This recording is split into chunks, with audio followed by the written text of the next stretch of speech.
Good day, ladies and gentlemen. It's Daniel Umstead, host of the RNG radio show. Really excited about my next guest because it's all about real estate, and that's what we love here. But before I get started, I got to run through the bio. His career experiences are in industries including insurance, financial services, education, government, law, tourism, and music. His career has been focused on health benefits, quoting, client coordination, financial reporting, and operations. He is also a key collaborator with internal and external teams, bringing reporting and presentation and account and client management experience to the top. He's graduated from Hawai'i Pacific University with a degree in finance and also received his MBA from Hawai'i Pacific University. Right now, he oversees the underwriting and building strategic partnerships with Eagle Summit Equity. And ladies and gentlemen, he is the co-founder and managing partner over at Eagle Summit Equity. Ladies and gentlemen, Raphael Ramos. Raphael, how are you doing today, man? And thanks so much for being on the RNG Radio Show. Great. Thank you very much, Daniel, for having me on your show and your time and providing value with the community with you. Yeah, absolutely, absolutely. So to kick it off, tell me a little bit about your background. Like what got you interested in real estate, even more so because I know underwriting is not the flavor of the tea when it comes to real estate, especially in the commercial space. But tell me as far as, what led you on that pathway to get you to where you're at right now. Sure. Thank you, Daniel. I'll take it way back where I've been in the finance and health insurance industries majority of my career. So I've been working with spreadsheets and in operations and analysis as well. So I enjoy the spreadsheet and analysis in general. What brought me to the real estate investing route was I've been to a few meetups when I used to live in Hawaii. And then when relocating to New Jersey, those areas planted the seed where, oh, wow, there's, aside from your W-2 career, there's real estate investing, other options to gain passive income and financial freedom as well. And what blew my mind was, aside from learning about you can do single family homes, when I went to a local meetup in New Jersey, you can do commercial properties such as apartments, and you can scale. So wow, I thought real estate investing is just one unit at a time or a single family home, but you can work on bigger properties and potentially work with teams, work with scaling, being efficient as well. I also joined a multifamily mentorship when going to a conference in Phoenix. At that time, I was on the fence whether should I be doing single family homes or apartments, commercial. So that solidified, okay, what should I be doing going forward? And joining the mentorship, it was motivated by my fiance at the time, like, okay, let's just sign up and do this and we'll support each other. So that's how I learned about apartment investing, multifamily, learn about underwriting. It works with what I do at my W-2 with analysis. So that's how it came to be for about 3 years. Okay. Awesome. Awesome. And I always love to, ask this question because you get in a room, you're brand new to real estate, and it's like, how do you introduce yourself? How do you talk to somebody who maybe has done 100 units Mhm. and you're over there brand new, like, I can tell you what cap rate is or what cash flow analysis is. Yes. How are you like introducing yourself, from the beginning and even now when you are in these multifamily meetups and networking? That's a very great question. I'll be honest. I am an introvert personality, where okay, going to even a conference, okay, it takes a lot of energy, um, but having your why and then what motivates you, and being just a sponge to learn, and just being your natural self and introducing yourself. Oh, this is where I'm at. What are you doing? Asking more questions about the other person, being interested in what they do, and find some similarities, or wow, what they do, how they can motivate you as well, and then see if there's ways you can work together, provide value as well. So that's my take, just being genuine in general, and then seeing what you can share. Love that. Listen, ladies and gentlemen, first gem was dropped, so I hope y'all were taking notes. How do you find your own like personal passion and purpose? You know, I know some people do journaling. Some people, of Hmm. course, will take from a movie and be like, oh, I saw this great movie and now I'm inspired. For you yourself, like, how are you finding your passion and purpose in real estate? Sure. So Daniel, I do find motivation and passion through family and loved ones, yeah, and friends that help motivate me along the journey to be better, to reach goals. Also, them sharing their wisdom, their experiences, their sacrifices and challenges, whatever they face, it gave me wisdom through my journey, whether it's personal, professional, real estate investing. Just them being there, sharing their genuine self, that definitely has a foundation of motivating me. Okay. All right, awesome. Now, of course, it's not always love, Hmm. especially in the real estate game. What do you do when you come across those barriers? Maybe somebody that you did share that idea with, Hmm. as far as taking it to the next level, but they're either not giving you the support or it's a complete wall. Like, how do you overcome and break down that wall to get to that next level and continue on with your passion and purpose? Sure. I would say having respect on all levels. Everybody has different journeys, different phases of what they are going through, um, personal, professional, on their property finding or on the real estate investing journey. Um, just definitely respecting, okay, if we are going on different paths, respect that as well. We don't have to be on the same path, but as long as we support each other in different ways. So, for example, Daniel, we are not going in the same niche. You decide to do apartments, I decide to do wholesaling or house flipping in single family homes. Um, yeah, we can find each other great networks that can help our journey as well. So that's one example. And yeah, just how how do you help others stay motivated, provide value, no matter what journey we take. That's my take on it. Great, awesome. I appreciate that. And talk to me about Eagle Summit Equity. How did that get started? And ideally, who are you looking to partner with on that next deal? Sure. How Eagle Summit Equity started was when being part of a few mentorship programs. Yes, having your own brand. Aside from being personal, what is your true business brand? What do you represent? How can you reach people better than just okay, just uh, brand Raphael? But it's good to have a personal brand as well.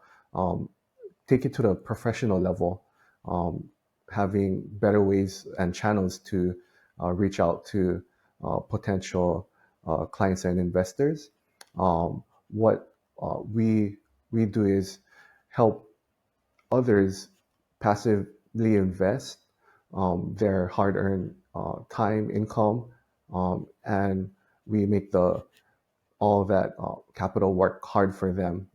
For me, I specifically do underwriting where I find properties that make sense for our investors and work with other uh, experienced professionals and partners as well, where they're really good at help to be a mirror to the underwriting. It doesn't make sense. How can we leverage more capital? How can we take care of the properties and manage them well? So partnering with a community and great partners, uh, we work with both our investors and professionals to uh, get passive income for you. Okay, great, awesome. And before we continue on, how can folks actually get in contact with you or even learn more about the company? Sure. We have our website, eaglesummitequity.com, or you can feel free to reach out to my social media or email. But my main email is Raphael at eaglesummitequity.com. Awesome, awesome.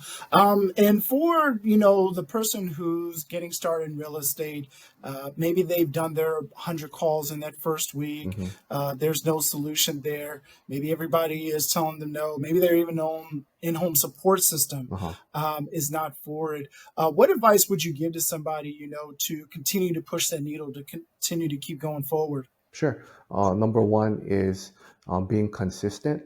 What you're doing with a true vision of what you want to do. At the same time, um, try not to do everything. Know what you want to do. My experience was okay, I'm so excited to learn everything. You end up learning everything, but you're doing everything as well. So just being focused on what you purely want to do. It took me a while where, okay, I want to do different niches, different specialties until, okay, I really do enjoy doing underwriting, analyzing if the property makes sense. If it doesn't make sense, move on, having a system as well.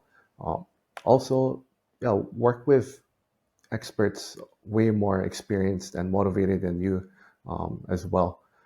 Just being in that circle or in the same room, um, and definitely wanting to be a sponge to get more experience to move forward. Cool, appreciate that. And well, before I get to outside of the inner why question, any success stories that you could share with the company that you've accomplished this far? Sure, great question. I would say continue to build relationships as well, whether you're introvert, extrovert, and just being consistent. People will see your hard work uh, and your hustle and how genuine you are, and you'll be definitely be introduced to potential opportunities as well. And you have make yourself be available in rooms or circles that have way experienced people around you and way more motivated. Um, and don't feel bad. Like, okay, I don't have experience. I may not provide value. But if you're consistent, you're a sponge, you're willing to put the extra work, willing to ask questions. If things don't make sense, yeah, be part of that. Cool, awesome. And to add on to that, any achievements that you've accomplished personally within the company? I'll use the same experience and notion where just being consistent and joining accountability groups that make sense to you and has the same vision or like-mindedness, same attitudes and sense of respect. I would say being part of a few helped me and the team move forward where we could gain some properties or just move the needle forward, getting more properties under contract and just having a better system working with your partners as well. So I think that's a great achievement where, okay, you're consistent, you're part of the same energy um, of individuals. Okay. All right, great, awesome. And then going back to the question that I was thinking of, you know, when you're attracting folks and getting them to work with you, what are some ways, or even adding on to that, maybe some tools and resources that you wish you had known in the beginning Mhm. that help build those long-term relationships that you have now? Well, great question. It is um, a long journey and a relationship journey where, okay, it's not one day. I would say if a tool that could be provided or shared, it's just having the mindset of just keeping relationships growing and sharing your experience along the way versus just textbook, just being um, organic and natural on what experiences you have that can help other passive investors or future clients of your own. For example, I was a private investor in some other deals, And I learned along the way, and I could use different types of funds as well, whether it's former retirement funds or I can leverage other capital in different ways.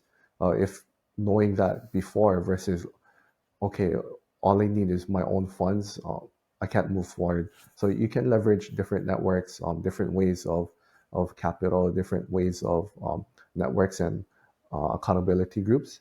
That was what I wish I've known, but just always asking questions and asking to be part of different initiatives or groups or accountability groups and networks. Uh, that's what I wish I known more where versus okay, open a book, textbook, but there's more with relationships. Yeah, absolutely. No, 1000%. And that was always usually my question that I would ask, like, hey, what books are out there? But you pretty much hit the nail on the head. It's really about taking that action, getting out there. And the first action is that mindset. You know, a lot of people think like, well, maybe I'm not good enough, and I definitely empathize with you as far as being an introvert. Yes, the podcast host, but trust me, man, a good book, a cup of tea, I'm in my happy zone, rather than Nice. being in a group full of real estate investors. I know what the goals and the outcome is going to be by doing so, but yeah, definitely introverted hard. But thank you so much for sharing that. As we wrap up, is there anything that you would like to share along with, again, where folks can check you out and get in contact with you? Sure. Wanted to share that you can visit eaglesummitequity.com. There's a lot of value there, or feel free to reach out to me, how I can provide value. And thank you again, Daniel, for just making yourself available. And I can't even tell that you're an introverted personality through this um, interview. So thank you again, Daniel. Oh, it's going to be a whole magic trick in like 5 minutes, straight into a bathrobe. Trust me. But thank you again so much, Raphael, for being on the RNG Radio Show. Folks, if you haven't already, be sure to subscribe by going to the RNG Radio Show on YouTube, Spotify, and even Apple Podcasts. And y'all know my tagline: "Stay blessed, my fellow millionaires." Thank you for tuning in to the RNG Radio Show. Be sure to like and subscribe for more episodes and future content. If you'd like to learn more, visit us at danielumstead.com. Stay blessed, my fellow millionaires.